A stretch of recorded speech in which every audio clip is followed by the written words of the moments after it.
Hello everyone, welcome back to another video. My name's Beckwith, and in this video I'm going to be introducing to you guys my first version of quantitative EEG. Now if you're not familiar with me, I'm an EEG technologist, and in my speech at the ASAT conference, the biggest EEG conference, I did a speech on artifact reduction, pretty much how to get rid of things on the EEG that are not coming from the brain. And now I'm proud to say it's definitely state of the art when it comes to artifact reduction. So that's pretty much it for my presentation, but I do have one more thing I want to show you guys before I finish up, and I'm sure you guys will love it. As you can see here, we have some muscle artifact on this EEG, and by pressing one button, you can see this is an ICU patient, and you have pretty much continuous delta activity with some muscle artifact on top. Now you can easily get rid of the muscle artifact with the press of a button. Now that was a pretty cool thing. It's very interesting. Most EEG softwares, you don't really see this. So, and me and my brother, we built it in our basement, or in our house, I guess you could say, not really basement, in our room that we share together, and we are able to reduce artifacts on the EEG. Really cool. Now this is not only important for looking at the raw EEG signal like we are right here, it's also important for something called quantitative EEG, which I introduced at the end of my speech at the ASAT conference, because this is the big picture behind artifact reduction, my friends. Yes, it's great, we can see through the muscle artifact on the raw EEG file, but what is this quantitative EEG thing, and why does it matter to me or you as an EEG technologist? So here's an example of quantitative EEG, our first version. It's called the FFT. Don't let it scare you. It stands for fast Fourier transform. Don't let the name doesn't really matter too much. Just know it's using colors to represent the EEG. So it's using the light to represent the power, and darkness to represent nothing. So where there's light, there's activity. Now, from up and down, it shows us our frequency. So at the bottom, this light here, that is the delta activity showing up. Now this is without artifact reduction. So it just looks like a bunch of light, and you can't really tell what's going on, guys. But we do see the light, the bottom delta activity, and more at the top. Why it's so light up here is because of all that high frequency muscle beta activity. It's covering up the entire thing, and we can't tell what's going on with this quantitative EEG. This is looking at the whole brain here. Now, if we get rid of this and we put the artifact reduction on, now we can see a much clearer picture on the quantitative EEG graph, or the spectrogram as they like to call it. Now this is the entire brain.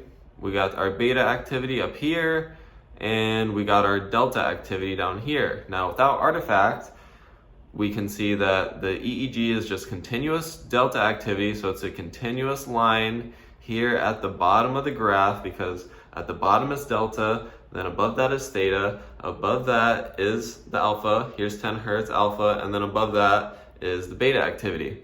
So we can see here on the spectrogram that we have a sudden onset of beta activity at this specific area, and otherwise it's just continuous delta. You can click anywhere on the spectrogram and it will take you straight to that area, and it's a little split screen, so you can drag it to how you like.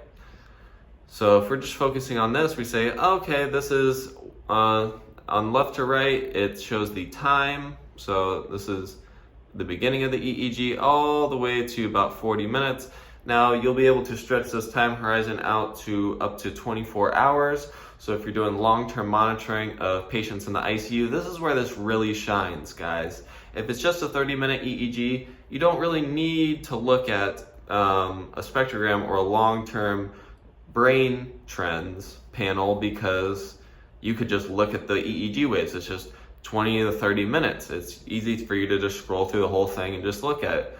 But if you're looking at super long EEGs, like 24 hours, yeah, you have to go through the EEG brainwaves, but you can go through them pretty quickly, and especially with the help of something like this, where you can point out points of interest. If we click right here, it takes us to the sudden onset of beta activity. So we clicked right there, and if we turn off the FFT, we can see what is this buildup of random beta activity. This is what the artifact reduced. You can see it in the background, the muscle activity. Just so you guys know, this is sudden onset of beta activity, and you can see it building up. It's going further and further. With seizures, we'll go back a little bit. So with seizures, a lot of the time you're gonna see what is called like a buildup of the seizure. It's gonna start out small and then slowly become more and more until we get to this full-blown generalized seizure. Brain season, and it starts to fizzle out, and I'd say it ends right around there, and it goes back to the continuous delta activity. So there's a lot of good utility in being able to look at a long-term EEG with this quantitative EEG thing, or spectrogram. If you can see right here, just click right here, you can just make an annotation, ictal start, and then you can go to the end right here, scroll a little bit, and ictal end. And if you have any clinical signs of the patient, you could also write the clinical start and clinical end. That was just see how quick that was to look through and annotate the start and the end of the seizure for the doctor. They're gonna love that. And if there was a bunch of seizures, you would be able to count them, like seizure, seizure, seizure. So if you need to be able to count seizures, this will help you do that as well. And this is the great new feature that we came up with and we showed during my speech at the ASAC conference. And now you guys have a better idea, an introduction to our first version of quantitative EEG. We're going to be coming up with many different EEG, quantitative EEG, brain trending panels. You're going to be able to tell asymmetries in frequency, asymmetries in amplitude. There's going to be many different great things coming on the way. We also have another project, a secret project that we're working on. So we got features in development. We got a lot of great things coming, guys. So you're gonna wanna be subscribed. You're gonna wanna like this video. I really appreciate it, guys. I appreciate all the love you guys gave me at the conference. It was great meeting all of you guys in person.